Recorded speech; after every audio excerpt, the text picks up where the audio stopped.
This is the head of the St. Paul Police Federation, union head. Name is Mark Ross.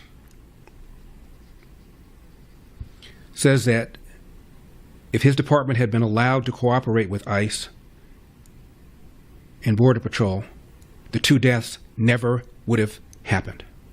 Says we're trained to deal with crowd control better than they are. And we wanted to cooperate. We were not allowed to do so. Quote, since the RNC convention held in St. Paul back in 2008, Minnesota law enforcement has undergone extensive training in mobile field force configurations and crowd management for major events. Because of that, I think we're in the best position to deal with that. Unfortunately, our local politicians would not allow us to do that. Had we been allowed just a little bit of coordination, not in terms of what ICE is doing, but if they say, hey, we need to go to this place to serve a warrant, we're going to be out there for a couple of hours, we're nervous that crowds are going to form and give us trouble, can you come out and help? That's something we can easily coordinate with a little bit of notice, and sometimes with hardly any notice. We can get there quickly. Had we been able to do that, there would have been no loss of life at this point. End of quote.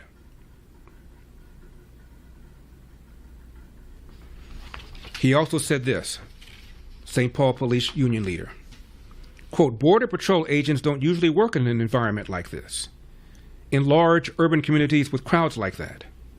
They have some of the tools, but I would venture to guess they don't have the amount of mobile field force training and the kind of leadership in those configurations we have. Part of it is leadership, he continues, because of the leadership in our cities doesn't want us communicating with federal folks. And that disconnect has created some problems for everybody, and we're stuck in the middle of it. And public safety is everybody's responsibility. We want to be out there. We want to be keeping people safe. It's really been tough. We really feel like we're in the middle of this, obviously not by choice.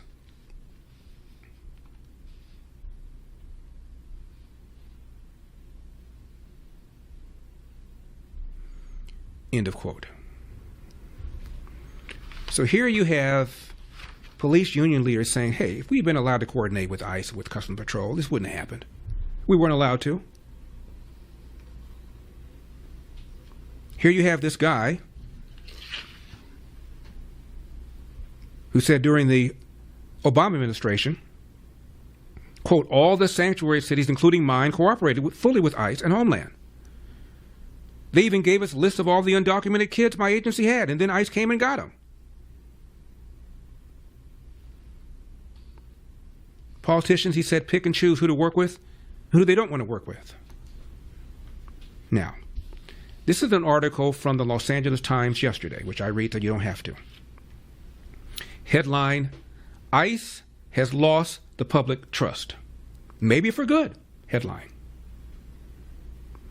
Uncertainty over who's being targeted prompts residents to mobilize.